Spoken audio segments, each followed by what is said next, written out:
ராமேஸ்வரம் ராமநாத சுவாமி கோவிலில் தரிசனத்திற்காக வரும் பக்தர்களிடம் பரிகார பூஜைகள் தீர்த்தம் வழங்குவதற்கு புரோகிதர்கள் சில ஆயிரங்கள் துவங்கி லட்சம் ரூபாய் வரை அடாவடி வசூல் செய்வதாக குற்றச்சாட்டுகள் எழுந்திருக்கிறது. இது தொடர்பான விவரங்களோடு களத்தில் இருந்து நமது செய்தியாளர் பூபேஷ் வழங்க கேட்கலாம். வணக்கம் பூபேஷ். ராமேஸ்வரம் ராமநாத சுவாமி கோவிலில் இப்படியான ஒரு குற்றச்சாட்டை பொதுமக்கள் முன்வைக்கிறார்கள். என்னென்ன கோரிக்கைகளை அவர்கள் கேட்கிறார்கள்? பூபேஷ்.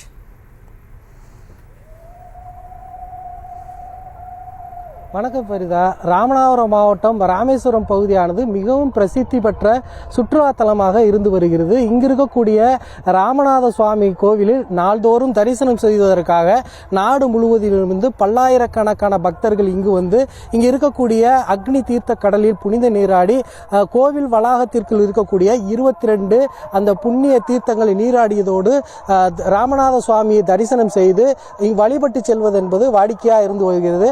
தங்களோடு வாழ்ந்து மறைந்த முன்னோர்களுக்கு இங்க இருக்கக்கூடிய அக்னி தீர்த்த கடலில் பிண்டம் வைத்து தர்ப்பணம் செய்து வழிபடுவதன் மூலமாக அவர்களுடைய ஆன்மா சாந்தி அடையும் என்பது அவர்களுடைய பிரதான நம்பிக்கையாக இருந்து வருகிறது.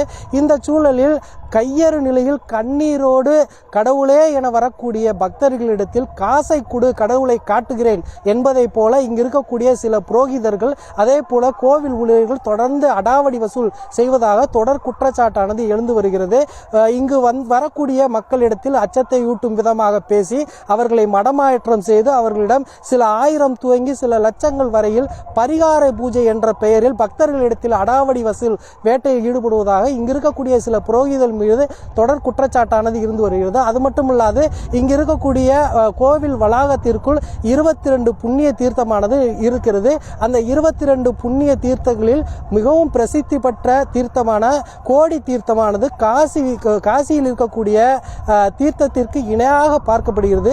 அந்த 22வது கோடி தீர்த்தத்தில் நீராடுவதற்காக கோவில் ஊழியர்கள் வரக்கூடிய பக்தர்களிடத்தில் சில ஆயிரங்கள் துவங்கி தொடர்ந்து அடாவடி வசூல் செய்வதாகவும் தொடர் குற்றச்சாட்டு ஏற்படுவதோடு வசூல் செய்யக்கூடிய பக்தர்களிடத்தில் வாங்கப்படும் பணத்தை அங்கு இருக்கக்கூடிய ஒரு வாளியில் வைத்து அடைத்து பின்னர் அங்கு இருக்கக்கூடிய ஊழியர்கள் பங்கிட்டுக் கொள்வதாகவும் தொடர் குற்றச்சாட்டானது வெளியாகி இருக்கிறது. இது மட்டுமல்லாது அந்த கோவிலுக்கு வரக்கூடிய பக்தர்களிடத்தில் அடாவடி வசூல் செய்யக்கூடிய ஊழியர்கள் மீது நடவடிக்கை எடுக்க வேண்டும் என அந்த பகுதியைச் சேர்ந்த சமூக ஆர்வலர்களும் அதே போல பொதுமக்களும் யாத்திரிகளும் தொடர் குற்றச்சாட்டு வைத்து வரக்கூடிய நிலையில் இந்த சம்பவத்தில் அறநிலையத்துறையும் அதே போல கோவில் நிர்வாகமும் தொடர்ச்சியாக நடவடிக்கை எடுக்க வேண்டும் என்ற ஒரு கோரிக்கையானது எழுந்து வருகிறது.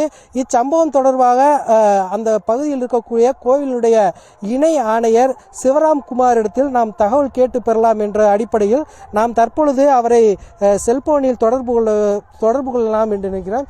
தற்பொழுது இது தொடர்பாக அந்த கோவிலுடைய இணை ஆணையர் சிவராமிடம் தகவலை நாம் கேட்டு பெறலாம்.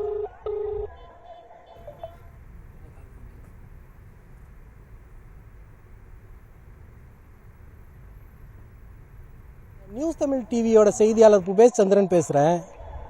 சொல்லுங்க சார். வணக்கம் சார். நம்ம ராமேஸ்வரம் கோவிலில் வரக்கூடிய பக்தர்களுக்கு அவங்க இருக்கக்கூடிய சில புரோகிதர்கள் வந்து சில ஆயிரங்கள் துவங்கி சில லட்சங்கள் வரை வசூல் செய்கிறதாகவும் இங்கு வரக்கூடிய மக்கள் சார் கோவிலுக்குள்ள புரோகிதர்கள் யாரும் சொல்லிட்டாங்க. அது வெளியில இதா இருக்கு, கடற்கரை இருக்கு, கடற்கரைக்கு நம்மளுக்கு சம்பந்தம் இருக்கு.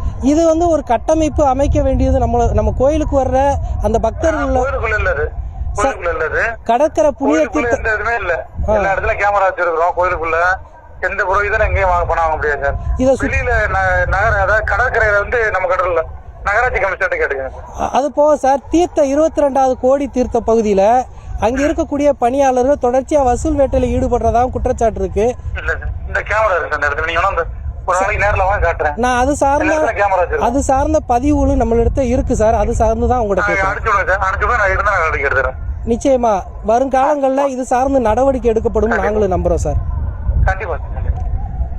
நிச்சயமாக ஃபரிதா, தங்களுடைய கோரிக்கைக்காக கடைசி பட்சமாக கடவுளிடத்தில் வரக்கூடிய பக்தர்களிடத்தில் இந்த பகுதியில் இருக்கக்கூடிய சில புரோகிதர்களும் அதே போல கோவிலில் இருக்கக்கூடிய ஊழியர்களும் செய்யும் இது போன்ற முறைகேடுகள் வரக்கூடிய பக்தர்களுக்கு முகம் சுளிக்கும் விதமாக இருக்கிறது.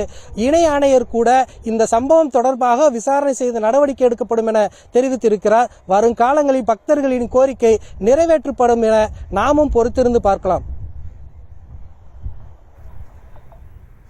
களத்தில் இருந்து விவரங்களை வழங்கியமைக்கு நன்றி பூபேஷ். செய்திகளை உடனுக்குடனும் துல்லியமாகவும் தெரிந்து கொள்ள சப்ஸ்கிரைப் பண்ணுங்க.